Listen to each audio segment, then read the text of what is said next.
You ask Tiger to solve. This deals with linear equations with one unknown. The final result is x equals 1. Let's solve it step by step.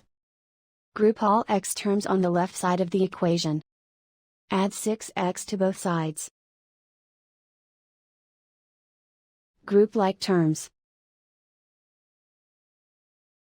Simplify the arithmetic. Group like terms. Simplify the arithmetic.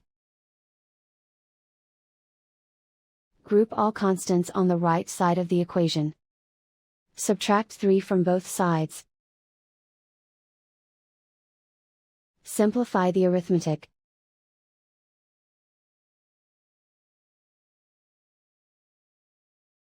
Isolate the x. Divide both sides by 4. Simplify the fraction.